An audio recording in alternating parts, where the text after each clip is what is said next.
यदा यदा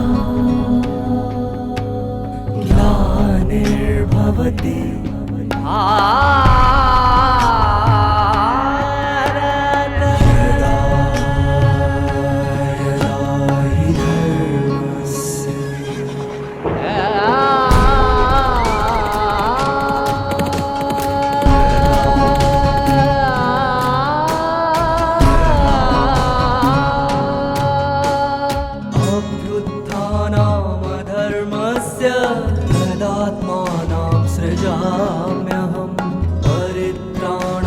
साधूनां विनाशाय च दुष्कृतां विनाशाय धर्म संस्थापनार्थाय संभवामि युगे युगे युगे युगे युगे युगे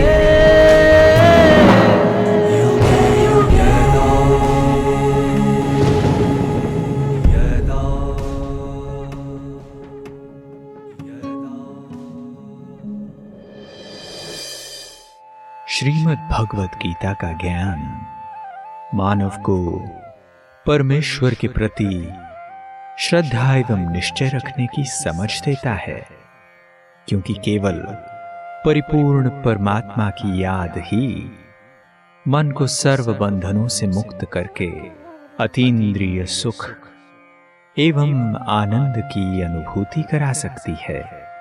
परमात्मा ज्ञानपूर्ण भावनाओं का फल अवश्य देते हैं। इसलिए यथार्थ ज्ञान मनुष्य को सभी विषाद से मुक्त कर उसके मन को स्वतंत्र एवं समर्थ बनाकर परिपूर्णता की ओर अग्रसर करती है। ओम शांति।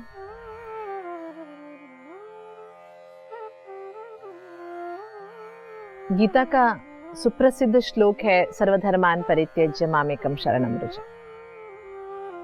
श्रीमद् भगवद गीता हर मनुष्य आत्मा को प्रभु स्नेही, प्रभु प्रेमी बनाने के लिए अद्भुत प्रेरणा स्रोत है, ये निर्विवाद है। इसी के साथ साथ मनुष्य आत्माओं को सदियों से बंधे हुए अनेक अंधश्रद्धा से भी मुक्त करने का बहुत सुंदर विधान गीता में बताया हुआ है। गीता को भगवान के दृष्टिकोण से जब हम समझने लगते हैं, जैसे जैसे हमारे समझने का स्तर बढ़ता जाता है, उतना उतना ज्यादा गीता गहराई से हमें समझने में आती है, क्योंकि समझाने वाले ने अपनी योग्यता, अपने बुद्धि स्तर के अनुसार समझाया। जितना जितना हम उनके नजदीक होते जाएंगे, हमारे बुद्धि का स्तर बढ़ता जाएगा, तो गीता की गहराई, गीता की महत्ता, गीता की वास्तविकता हमारे सामने इतने अच्छी तरह से स्पष्ट होता जाएगा। तब तक धुंधला सा ही महसूस करते हैं, या तो शब्द को पकड़ लेते हैं, या तो व्याकरण को पकड़ लेते हैं, या तो गीता के साथ महाभारत को मिला के अर्थ करने लगते हैं, या तो गीता के साथ भागवत को मिला के अर्थ करने लगते हैं, या तो गीता को वेद, शास्त्र, पुराण, श्रुति, अरण्यक, उपनिषद के आधार से अर्थ करने लगते हैं। जब ऐसे भगवानुवाच को व्यक्तिवाच के साथ हम अर्थ करने लगते हैं ना, तो परेशानी शुरू हो जाती है। इसीलिए सदियों से इतना ऊंचा ज्ञान हमारे साथ होते हुए भी इसका हम लाभ नहीं उठा पाए। इसका कारण है, स्वयं भगवान के बताए हुए महावाक्यों को मनुष्यों के बताए हुए महावाक्यों से हमने अर्थ करने की चेष्टा की, इसलिए हम भटक गए। अहो भाग्य हमारे, जब हम भटक गए तो पुनः अपने बताए हुए बातों को स्पष्टीकरण करने के लिए स्वयं परमात्मा इस धरा पर पधारे, एक मनुष्य का शरीर आधार लेके। ये बहुत इंपॉर्टेंट बात है, मनुष्य का शरीर आधार लेके, क्योंकि हम मनुष्यों को ही गीता ज्ञान समझना है, न देवताओं को समझना है। न पशु पक्षियों को समझना है। तो साधारण मनुष्यों को गीता ज्ञान समझाने के लिए परमात्मा का रूप भी साधारण होना बहुत आवश्यक है। जब साधारण रूप में परमात्मा हमें समझाएंगे, हमारी भाषा में हमें समझाएंगे, हमारे जैसे सोच कर समझाएंगे, तभी हमें गीता ज्ञान की वास्तविकता समझ में आएगी। इसलिए ये ऐसा समय है जबकि परमात्मा इस धरा पर अवतरित होकर वास्तविक गीता ज्ञान की स्पष्टता हमारे सामने कर रहे हैं। इसलिए परमात्मा के बताए हुए इन गीता ज्ञान के महावाक्यों को समझने के लिए हमें परमात्मा के दृष्टिकोण से ही गीता को देखना होगा। हमारा दृष्टिकोण कैसा है? एक छोटी सी घटना है। महात्मा बुद्ध अपने शिष्यों के साथ जा रहे थे, तो शिष्यों में एक प्रश्न आया कि नफरत या प्रेम, इनमें से बोझवान कौन सा है और हम अपने मन को स्वच्छ कैसे बनाएं? महात्मा बुद्ध ने अपने शिष्यों को कहा कि कल आप लोग अपने साथ कुछ आलू ले आना। कितने आलू ले आए? आपको कितने लोगों से नफरत है उतने आलू ले आना और उस आलू के ऊपर उसका नाम लिख के ले आना। एक के प्रति नफरत है तो एक आलू, 4 के प्रति नफरत है तो 4 आलू, और लेके आए। सभी कितनों के प्रति नफरत थी, किसी के 6, किसी के 4, किसी के 5, किसी के 10, ऐसे सभी अपने अपने अनुसार ले आए। ले आने के बाद महात्मा बुद्ध ने कहा कोई बात नहीं, सभी ने लाया, उसके ऊपर जिस व्यक्ति के प्रति आपकी नफरत है वो उसका नाम भी लिख लिया आपने। अभी क्या करो, 7 दिन के लिए जितने जितने आलू आपके हैं ना नफरत वाले, वो अपने ही साथ रखना, अपने अपने झोले में ही डाल के रखना, अपने से बिल्कुल अलग नहीं करना 7 दिन तक। तो परेशानी की बात हो गई। एक दिन तो सभी ने संभाला, बुद्ध चलते जाते थे, बुद्ध के साथ सभी को चलना था, तो झोले में वो पड़ा हुआ है आलू, किसी की 10 है, किसी की 4 है, किसी के 5 है, वजन बढ़ता जा रहा है उसका, मतलब वजन होता जा रहा है। और एक दिन बीत गया, दूसरे दिन, चौथे दिन, 5वें दिन आलू सड़ने लगा, बदबू भी सहन करना पड़ा, परेशान हो गए। जैसे 7वां दिन आ पहुंचा तो सभी ने कहा अरे महात्मा जी ये आलू ले लीजिए, हम थक गए हैं, परेशान हैं। तो बुद्ध ने पूछा कि इसके साथ का अनुभव बताओ, क्या हुआ? अरे क्या पूछते हो, ये अनुभव इतना बोझिल हो गया था, साथ में बदबू मार रहा था, उसे उठा के जाना, हम तो बहुत परेशान हो गए थे, रात को भी नींद नहीं आ रही थी हमें।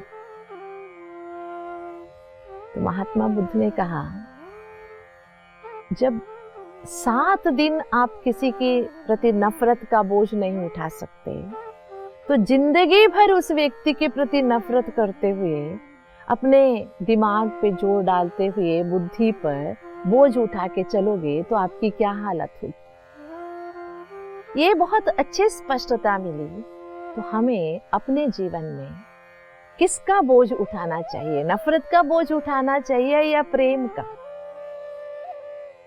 सड़ने वाला या बढ़ने वाला? नफरत का बोझ सड़ने वाला है और प्रेम का बोझ बढ़ने वाला है। ये बोझ बढ़ेगा और इतना ही अंदर से सुकून भी बढ़ेगा। जितना प्रेम का बोझ बढ़ेगा उतना अंदर से हम हल्केपन भी महसूस करेंगे। तो बताइए, जिंदगी में सबके साथ प्रेम से रहने के लिए, हमारे अंदर प्रेम भाव को बनाए रखने के लिए, जब हम महसूस करते हैं स्वयं पिता परमात्मा प्रेम का सागर है, हम उनके बच्चे हैं और ये सभी उन्हीं के संतान हैं, जब ये विशाल भाव हमारे मन में जगह बना लेता है तो वो बोझ नहीं लगता है, बहुत हल्कापन महसूस होता, अपनापन महसूस होता है। इसलिए भगवान ने बहुत सुंदर ये बातें हमें स्पष्ट की। अहम ही सर्वयज्ञानां भोक्ता च प्रभुरेव च न तु माम अभिजानन्ति तत्वेनाथ च्यवन्ति ते। है ना? भगवान क्या कहते हैं? मैं ही सभी यज्ञ या जो भी तुम मेरे प्रति करते हो, अहम ही सर्वयज्ञानां भोक्ता च प्रभुरेव च। यज्ञ माना क्या है? जो हम घी तिल वगैरह डाल के यज्ञ करते हैं, उसका भोगता है क्या परमात्मा? जब अपना शरीर ही नहीं है, जब खाता पीता ही नहीं है, अहम ही सर्व यज्ञानाम भोक्ता च प्रभुरेवच का क्या मतलब है? वो क्या लेगा हमसे? जिस भावना से हम कर रहे हैं, स्वार्थ की भावना से, मनोकामना की प्रवृत्ति से, किसी को प्रसन्न करने के लिए या अपनी खुशी के लिए क्यों कर रहे हो जो भी कर रहे हो। जीवन एक यज्ञ है, कर्म एक यज्ञ है, ज्ञान एक यज्ञ है, किसी को अन्नदान करना अन्न यज्ञ है, विद्यादान करना विद्या यज्ञ है। जो भी काम हम कर रहे हैं वो एक यज्ञ है, जिसमें हम त्याग कर रहे हैं, जिसमें हम आहुति डाल रहे हैं, वो सभी यज्ञ कहलाता है।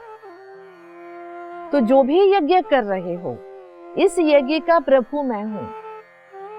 सोचिए, अगर हम किसी के प्रति नफरत का भाव रखकर मेरा भला हो इसका बुरा हो ऐसे सोचते हुए अगर यज्ञ करते हैं तो वो परमात्मा स्वीकार करेगा? इसलिए भगवान कहते हैं न तुम आम अभी जानती, तुम मेरे बारे में नहीं जानते हो। जो मेरे बारे में नहीं जानता है उसका मैं स्वीकार नहीं करता हूं। इसीलिए ये जो मैंने आपको पहले सुनाया महात्मा बुद्ध की कहानी, आजकल हम कर क्या रहे हैं? अपने अंदर नफरत पाल रहे हैं और हम सोच रहे हैं हमसे सभी प्रेम पूर्ण व्यवहार करें। हम दूसरों को गलतियां करने के लिए उकसा रहे हैं और खुद सोच रहे हैं हम महान बन जाए। हो नहीं सकता, जैसी करनी वैसी भरनी होगी, क्योंकि जो भी हम करते हैं वो सभी परमात्मा के पास पहुंचता है। अगर हम विधि पूर्वक करें तो सीधा, अविधि पूर्वक करें तो भी। और परमात्मा के पास सभी का लेखा जोखा भी है। इसलिए परमात्मा कहते जो जैसा करेगा वो वैसा ही पाएगा। आगे चलकर जो हम सुनते हैं श्लोक, यान्ति देवव्रता देवान् पितॄन् यान्ति पितृव्रताः भूतानि यान्ति भूतेज्या यान्ति मध्याजिनोपिमा। देखिए, कर्म, जीवन, धर्म, पूजन, ये सभी के बारे में स्पष्टता है। जो देवताओं को पूजता है वो देवताओं के पास जाता है, जो पितरों को पूजता है वो पितरों के पास जाता है, जो भूतों को पूजता है वो भूतों के पास जाता है, और जो मुझे याद करता है वो मेरे पास आता है। कितने स्पष्ट तरीके का ये स्पष्टता है यहाँ पर। हमारी श्रद्धा देवताओं के प्रति है तो हमारा वर्तमान और भविष्य जीवन दैविकता से संपन्न होगा। अगर हमारी श्रद्धा हमारे पूर्वजों के प्रति, माना दादा नाना, ये जो भी हमारे घर में है, पितृ जिसको हम कहते हैं, उनके प्रति है तो हम उनके जैसे बनते जाएंगे। अगर वो घमंडी है तो हम भी घमंडी, वो अगर क्रोधी है तो हम भी क्रोधी, पितृव्रता जैसे हम बनते जाए। अगर हमारी श्रद्धा भूतों के प्रति है, भूत माना दो तरह के हैं, एक है जो पांच भूत है, प्रकृति भी है, और पांच तत्वों से बनी हुई वस्तुएं जो है इसको भी भूत ही कहते हैं। दूसरी है जिन्होंने शरीर छोड़ दिया और सूक्ष्म शरीर में भटक रहे हैं, ये भी भूत कहलाते हैं। हमारी श्रद्धा अगर प्रेतात्माओं के प्रति है तो हमारा वर्तमान और भविष्य प्रेत जैसा ही जीवन होगा, जैसे कि मुर्दे का जीवन। अगर हमारी श्रद्धा वस्तुओं के प्रति होगी, व्यक्तियों के प्रति होगी, अगर हमारी श्रद्धा प्रकृति के प्रति होगी, हमारा जीवन भी ऐसा ही होगा।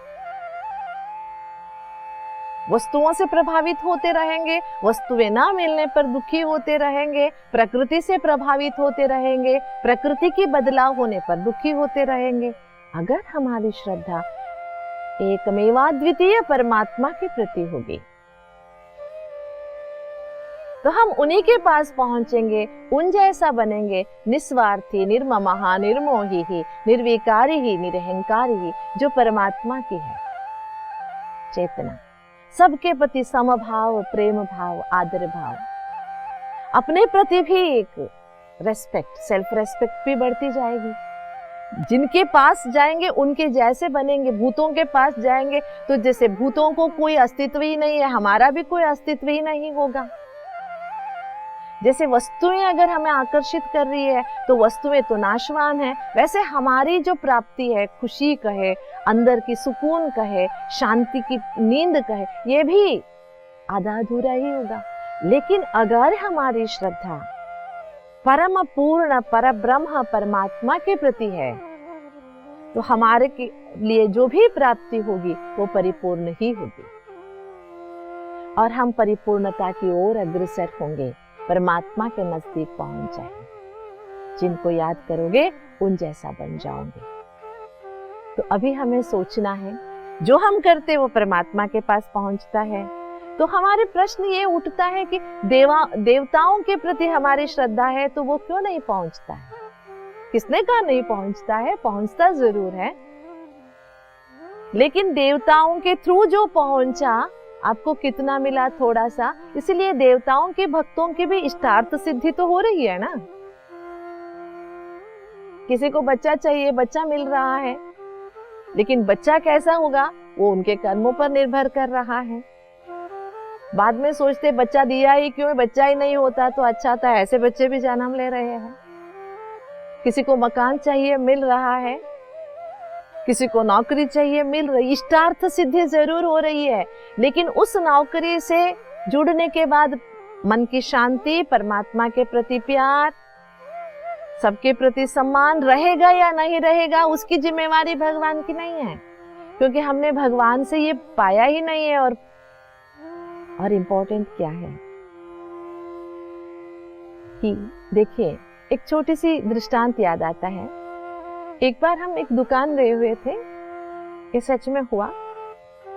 दुकान के सामने खड़े थे, हम कहीं जा रहे थे, बीच में से हमें कुछ लेना था। मुझे याद आता है शायद जीरा खरीदना था या कुछ, इसलिए गाड़ी को रोक के सामने कौन सा दुकान दिखा दिया, हम गए वहां पर। एक दो छोटे बच्चे आए हुए थे, उनकी मम्मी ने कुछ सामान डालने के लिए उन्हें भेजा हुआ था। सामान ले लिया तो वो जो दुकान का मालिक था थोड़ा बुजुर्ग था, बच्चे थे छोटे छोटे, उन्होंने कहा यहाँ पर डिब्बे में चॉकलेट रखा है, ले लो, जिनको जितना चाहिए। दो हो ना, जिनको जितना चाहिए ले लो। लेकिन बच्चे बुद्धिमान थे, उन्होंने कहा नहीं नहीं अंकल, आप ही दे दो।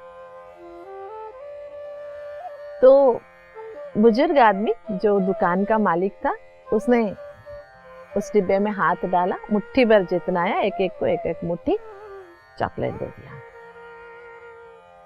जैसे निकल के आ रहे थे हम दुकान से, तो हमने उस छोटे से बच्चे से पूछा, अरे जब अंकल तेरे को ही लेने को कह रहे थे, तू ले लेता, और ज्यादा ले सकता था। लेकिन वो बच्चा कहता है नहीं दीदी, अगर हम लेते तो उनकी दुकान से लेते, हमें मम्मी ने कहा है किसी का ज्यादा लेना नहीं चाहिए, और हमारी मुट्ठी भी तो छोटी है ना दीदी, अगर हम अपने मुट्ठी से लेते भी 1 2 या 3 ही चॉकलेट आता, लेकिन अंकल ने अपने मुट्ठी से दिया तो देखो कितना दे दिया, मेरी जोब भर गया, दोनों जोब भर गए मेरे। ये है परमात्मा की प्राप्ति। अगर हम मांगते हैं तो हम अपने अकल जितना है इतना ही मांगते हैं। अगर हम उनके सामने अनन्यता से एक ही भगवान को प्यार करते, याद करते हैं, उसी को अपना साथी बना लेते हैं, तो जैसे कि हमने सुना योगक्षेमम वहाम्यम, पूरी जिम्मेवारी वो ले लेगा, हमारी नहीं रहेगी और दिल खोल के देगा। इसलिए ये बहुत सुंदर श्लोक है, हमारे भटकन को छुड़ाने वाला है। जो जिसको पूछता है वो उसी के पास जाता है। तो अभी हम तय करें हम किसको पूजे, देवताओं को 33 करोड़, या हमारे पितरों को, या भूतों को, या एकमेवाद्वितीय दुनिया का रचयिता, गीता ज्ञान दाता, परम पवित्र मुक्तिदाता परमात्मा को याद करें, जो हम सभी बंधनों से मुक्त हो जाए और उसी परमात्मा के पास पहुंच जाए, और हमारा वर्तमान और भविष्य, इहलोक और परलोक दोनों सुधर जाए। तो कौन सा अच्छा लगता है, निर्णय हमें करना है। इस श्लोक को पहली बार जब मैंने पढ़ा था तो मुझे ये प्रश्न उठा था, ये मध्याजिनोपि माम कहने वाला कौन है? वो ना तो देवता है, ना भूत है, ना पितृ है, तो कौन है? क्योंकि हम तो देवताओं को ही भगवान मान के बैठे थे, लेकिन जब हमें ब्रह्मा कुमारी संस्था में आने के बाद ये समझ में आया कि देवता अलग है और देवों का देव सर्वलोक महेश्वर परमात्मा अलग है, जिसको हम ज्योति स्वरूप मानते आए, समझते आए, पूजते आए, लेकिन वास्तविक रूप से पहचान नहीं पाए। इसलिए गीता ज्ञान तभी वास्तविक रूप में समझ में आया जब मैं ब्रह्मा कुमारी संस्था में आकर गीता ज्ञान को समझने का मौका लिया। तो आप हम सभी भी सदियों से, जन्मों से देवताओं की पूजा करते आए और धीरे धीरे देवताओं की पूजा से संतुष्टि नहीं मिली तो हमने भूत प्रेतों को भी पूजना शुरू किया। डर बैठ गया कोई मुझे नुकसान न पहुंचा दे, और धीरे धीरे हम अपने पूर्वजों को भी उनके प्रति श्रद्धा अभिव्यक्त करने के लिए श्राद्ध, पितृकर्म, पितृपक्ष, श्राद्ध मास ऐसे मनाते आए। मेरा कहने का बिल्कुल ये मतलब नहीं है कि हमारे पिताजी, मम्मी या उनके पिताजी, नाना, नानी जो भी है उनके प्रति श्रद्धा रखना गलत है। श्रद्धा रखना अलग बात है, लेकिन परमात्मा के स्थान में उनको रिप्लेस करना अलग बात है ना। कोई कितना भी बड़ा क्यों ना हो, परमात्मा तो नहीं बन सकता। परमात्मा तो एक ही है। हर जन्म में अलग माता पिता मिलते हैं हमें, लेकिन आत्मा के माता पिता तो परमात्मा ही है। पिता अहमस्य जगतो माता दाता पितामह, हर जन्म में वो ही रहेगा। इसलिए सब के प्रति जो हमारा सम्मान है, देवताओं के प्रति सम्मान है, माता पिता या पूर्वजों के प्रति सम्मान है, वो तो अपनी जगह, लेकिन परमात्मा के प्रति जो हमारा सम्मान होना चाहिए वो किसी के साथ तुलना नहीं कर सकते हम। इसलिए परमात्मा कहते जो जिनको पूजता है वो उनके पास जाता है। भले वो गलत नहीं है, लेकिन यथार्थ भी तो नहीं है ना। ये बहुत अच्छी बात है, ऊंची बात है जो परमात्मा ने समझाया। गलत होना, यथार्थ होना, गलत ना होना और यथार्थ होना, इसमें भी अंतर है।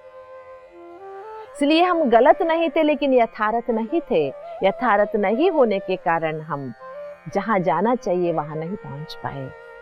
जाना चाहिए था उसके पास और आ गए नीचे। अब इस नीचे से ऊपर ले जाने के लिए जो परमात्मा हमें मार्ग दर्शा रहा है वो है वास्तविक रूप से परम ज्योति स्वरूप ज्योतिषाम पिता ज्योति, उस परमात्मा पिता को यथार्थ रूप से जानकर उसी के साथ हम अपनी श्रद्धा को जोड़ें, उसे ही प्यार करें, उसे ही याद करें, उसी से ही हमारे जिंदगी को डोर को हम जोड़ के रखें, तभी हमारा जीवन सुखमय हो सकता है। और इम्पोर्टेंट क्या है, देखिए ये हमारे कर्मों से भी जुड़ा हुआ है। जिसके साथ हम जुड़े हैं उसी के साथ हमारा जीवन चलेगा। अगर हम पूर्वजों के साथ जोड़ते हैं तो उन्हीं के घर में, उन्हीं के पास पुनः पुनः पुनः जन्म लेना पड़ेगा। हम मुक्तिधाम नहीं जा सकेंगे। अगर जाएंगे भी तो अलग कौन सी रास्ता, सजाएं खाकर। अगर सजाओं से मुक्त होकर परमात्मा के साथ घर जाना है तो एक ही रास्ता है, वो है मध्याजिनों माँ, मुझे ही याद करो। जो मुझे याद करता है वो मेरे पास आ जाता है। तो भगवान ने जो कहा तुम जो भी करते हो उस सबका भोक्ता मैं ही हूँ। लेकिन भगवान हमारे जैसे भोक्ता नहीं है, लेकिन हमारा प्यार, सम्मान, हमारी भावनाएं उनके प्रति जो है ज्ञानपूर्ण भावनाएं वो स्वीकार जरूर करता है। तो हम ज्ञानी बनेंगे, ज्ञानवान बनेंगे, साथ में योगी भी बनेंगे। एक परमात्मा के साथ बुद्धि का योग जोड़ते हुए हम उसी के साथ जीवन बिताएंगे और उसी के साथ घर भी चले। ओम शांति। श्रीमद् भगवद गीता की यथार्थ समझ आत्मा एवं परमात्मा से जुड़े कई गुह्य रहस्य को स्पष्ट कराकर मनुष्य आत्मा को अंधश्रद्धा के जंजाल से मुक्त करती है। दोस्तों, हमारी जीवन यात्रा एक यज्ञ के समान है और इस यज्ञ में हम जैसा कर्म करेंगे वैसा ही फल प्राप्त करेंगे। इस ज्ञान द्वारा परमात्मा यह भी स्पष्ट करते हैं कि कर्म के पीछे छिपी भावना का भी फल मिलता है। अर्थात किसी की भलाई के लिए यदि हम सख्ती रखते हैं तो उस कठोरता के पीछे छिपी शुभ भावना का फल भी शुभ ही मिलता है। गीता ज्ञान द्वारा परमात्मा यह भी समझाते हैं कि यदि आपकी श्रद्धा देवी देवताओं की तरफ है और आप उनकी नृत्य प्रति पूजा अर्चना करते हैं तो आपके जीवन में भी दिव्यता दिखाई देने लगती है।